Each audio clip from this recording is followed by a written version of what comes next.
এক সময় বাগদাদ ছিল জ্ঞানের আলোয় ভরা এক শহর, যেখানে গ্রন্থাগারের দেয়ালে জমা ছিল শত শত বছরের জ্ঞান, যেখানে কবিতা, বিজ্ঞান আর দর্শনের আলো ছড়িয়ে পড়ত পুরো দুনিয়ায়। কিন্তু 1258 সালের ফেব্রুয়ারির এক ভোরে সেই আলো নিভে যায়। চেঙ্গিস খানের উত্তরসূরি হুলাগু খান তার তাতার বাহিনী নিয়ে বাগদাদের দরজায় হাজির হয়। যুদ্ধ নয়, যেন নিছক ধ্বংস।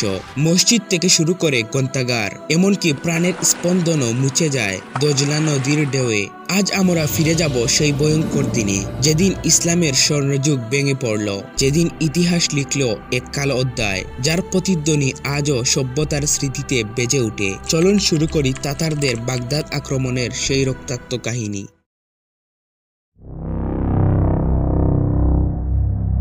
অষ্টম ও ত্রয়োদশ শতাব্দী পর্যন্ত বাগদাদ ছিল আব্বাসী খিলাফতের রাজধানী ও ইসলামী সভ্যতার গৌরব। এখানেই শুরু হয়েছিল জ্ঞান, বিজ্ঞান, চিকিৎসা ও সংস্কৃতির স্বর্ণযুগ। বাগদাদের স্বর্ণযুগের কেন্দ্র ছিল বায়তুল হিকমাহ বা জ্ঞানগৃহ। খলিফা হারুনুর রশিদ এটি প্রতিষ্ঠা করেন। আল মামুন একে বৃহৎ গবেষণা ও অনুবাদ কেন্দ্রে পরিণত করেন। গ্রন্থাগার, শিক্ষা ও জ্যোতির্বিদ্যা চর্চার মাধ্যমে এটি বাগদাদকে গড়ে তুলেছিল বিশ্বের জ্ঞান রাজধানী হিসেবে। এই কেন্দ্রকে ঘিরেই মুসলিম পণ্ডিতরা বিশ্বকে অসংখ্য অমূল্য জ্ঞান উপহার দেন। আল খাওয়ারিজমি গণিত শাস্ত্রে বীজগণিতের ভিত্তি স্থাপন করেন। আল রাজি ও ইবনে সিনা চিকিৎসা শাস্ত্রে নতুন দিগন্ত উন্মোচন করেন।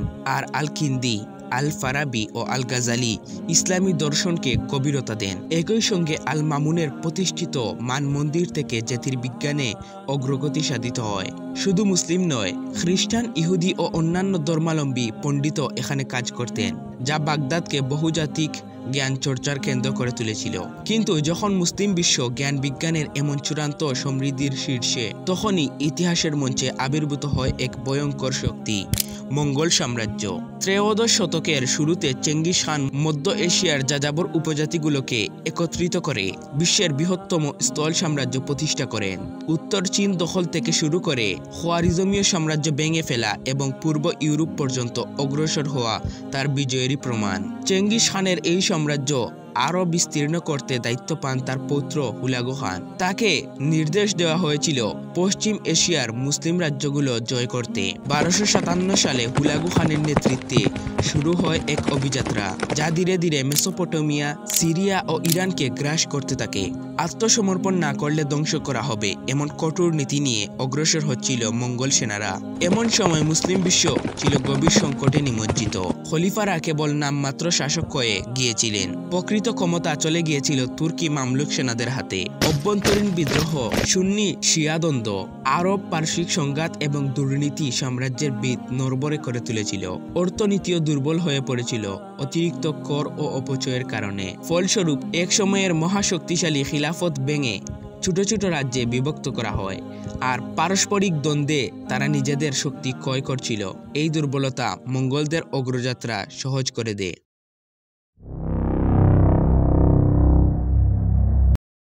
1258 সালের ফেব্রুয়ারিতে ইসলামের ইতিহাসে শুরু হয় এক অন্ধকার অধ্যায়।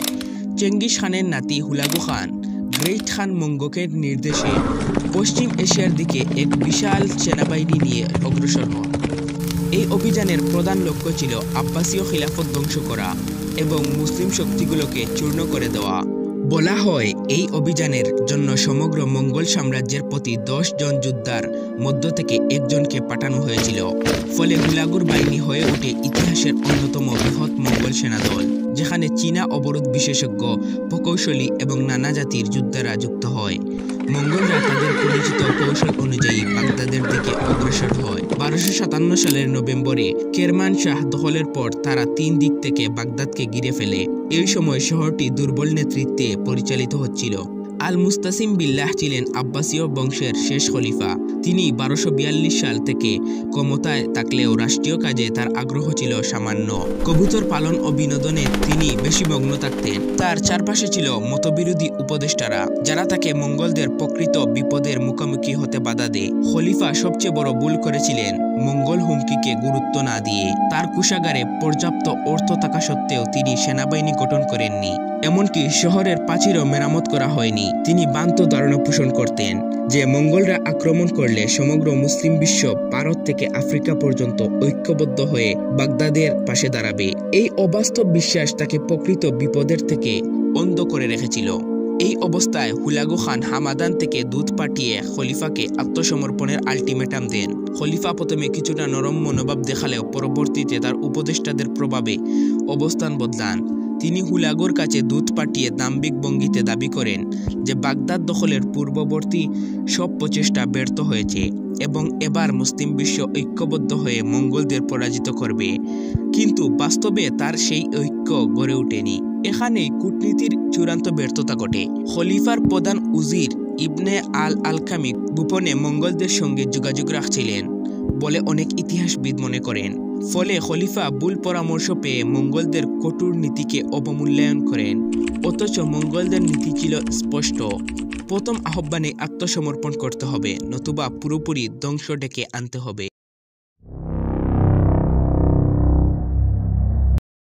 1258 সালের জানুয়ারিতে মঙ্গল বাহিনী বাগদাদের দিকে অগ্রসর হয় এবং শহরটি দ্রুত ঘিরে ফেলে। গ্রেট খান মঙ্গকের আদেশে হুলাগু খান তার বিশাল সেনা নিয়ে 18 জানুয়ারি বাগদাদের উপকণ্ঠে পৌঁছান। 29 জানুয়ারি থেকে শুরু হয় শহরের প্রকৃত অবরোধ, যা মাত্র 2 সপ্তাহের মধ্যেই 10 ফেব্রুয়ারি 1258 সালে বাগদাদের পতনে রূপ নেয়। মঙ্গলরা অত্যন্ত দক্ষতার সঙ্গে শহরটিকে চারপাশ থেকে ঘিরে ফেলে। তারা একদিনের মধ্যেই চারপাশে কাঠের প্রাচীর তৈরি করে এবং ভিতরে গর্ত খনন করে পালাবার সব পথ বন্ধ করে দেয়। চীনা প্রকৌশলীদের তত্ত্বাবধানে তারা শক্তিশালী অবরোধ যন্ত্র ব্যবহার করে, যার মধ্যে ছিল ক্যাটাপাল্ট ও ব্যালিস্টা।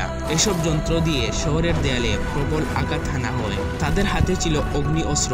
তারা জ্বলন্ত নাফতা, অগ্নিবাণ এবং রকেট সহায়তাপ্রাপ্ত তীর ব্যবহার করে শত্রুকে পুড়িয়ে দেয়। অক্সবো নামক বিশাল ক্রসবো দিয়ে দূর থেকে আঘাত হানতেও সক্ষম ছিল তারা। ট্রাইগিস নদী দিয়ে পন্টুন ব্রিজ তৈরি করে এবং বাঁধ ভেঙে বন্যা সৃষ্টি করে আব্বাসীয় সেনাদের পিছু হটতে বাধ্য করা হয়। বাগদাদের দ্রুত পতনের অন্যতম কারণ ছিল দুর্বল প্রতিরক্ষা। খলিফা আল মুস্তাসিম মঙ্গল হুমকিকে গুরুত্ব দেননি এবং যথাযথ প্রস্তুতি নেননি। শহরের দেয়াল দুর্বল অবস্থায় ছিল এবং সর্বোচ্চ 50,000 অপ্রশিক্ষিত সৈন্য দ্বারা প্রতিরক্ষা করা হচ্ছিল। অন্যদিকে হুলাগু খান প্রায় 1,38,000 থেকে 3 লাখ অভিজ্ঞ সৈন্য নিয়ে আক্রমণ চালান। এদের মধ্যে ছিল চীনা প্রকৌশলী, আর্মেনীয়, বারাটে সৈন্য এবং পার্সিয়ান ও তুর্কি সৈন্য। মঙ্গলরা দিন-রাত অবিরাম আক্রমণ চালায়, যা অন্তহীন জ্বর নামে পরিচিত। 1 ফেব্রুয়ারি প্রথম দেয়াল ভেঙে যায় এবং 4 ফেব্রুয়ারির মধ্যে তারা পূর্ব দিকের প্রতিরক্ষা দখল করে নেয়। শহর পতনের কয়েকদিনের মধ্যেই শুরু হয় ব্যাপক লুণ্ঠন ও হত্যাযজ্ঞ। আনুমানিক 2 লাখ থেকে 20 লাখ মানুষ নিহত হয় এবং বিখ্যাত হাউস অফ উইজডম সহ অসংখ্য গ্রন্থাগার ধ্বংস হয়ে যায়।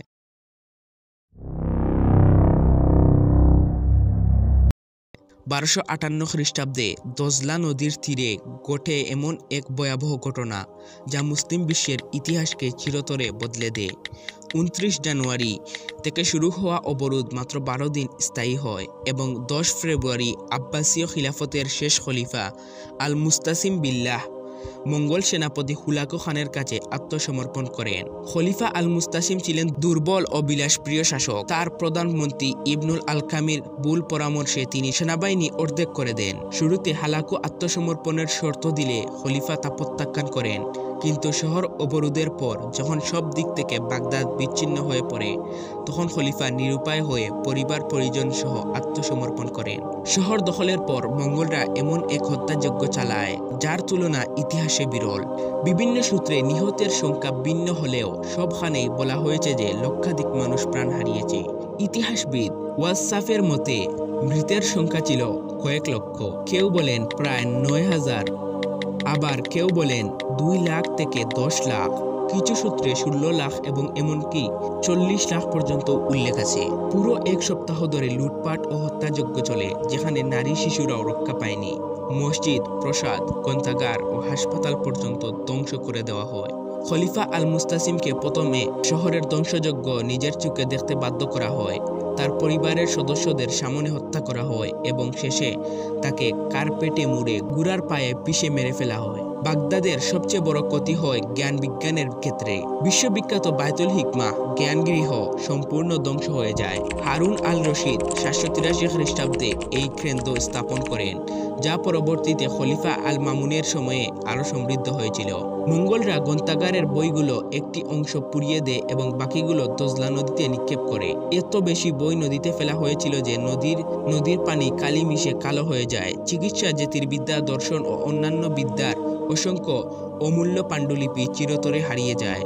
তবে নাসিরউদ্দিন আত-তুসি প্রায় 40,000 পাণ্ডুলিপি রক্ষা করে মারাগে নিয়ে যেতে সক্ষম হন। বাগদাদের পতন শুধু একটি শহরের ধ্বংস ছিল না, মুসলিম স্বর্ণযুগের সমাপ্তি ঘোষণা করে। 762 খ্রিস্টাব্দে আব্বাসী খলিফা আল মানসুর এই নগরী প্রতিষ্ঠা করেছিলেন।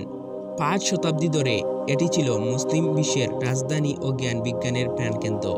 কিন্তু হালাকু খানের হাতে ধ্বংসের মধ্য দিয়ে শেষ হয়ে যায় আব্বাসী বংশের 500 বছরের শাসন। শেষ খলিফার মৃত্যুর পর সমগ্র মুসলিম বিশ্ব খলিফা শূন্য হয়ে পড়ে। প্রিয় দর্শক, আজকের ভিডিওতে আমরা দেখলাম কিভাবে তাতার বাহিনী বাগদাদ আক্রমণ করে ইতিহাসের এক ভয়াবহ অধ্যায় রচনা করেছিল। কিন্তু ইতিহাসের অন্ধকার পৃষ্ঠাগুলো এখানেই শেষ নয়। ইসলামের ইতিহাসে এমন আরো অনেক হৃদয় বিদারক ঘটনা আছে, যেমন কাবা শরীফের উপর হওয়া 5 ভয়ঙ্কর আক্রমণ। আপনি যদি সেই ঘটনা জানতে চান, তবে স্ক্রিনে দেওয়া ভিডিওতে ক্লিক করে দেখে নিন।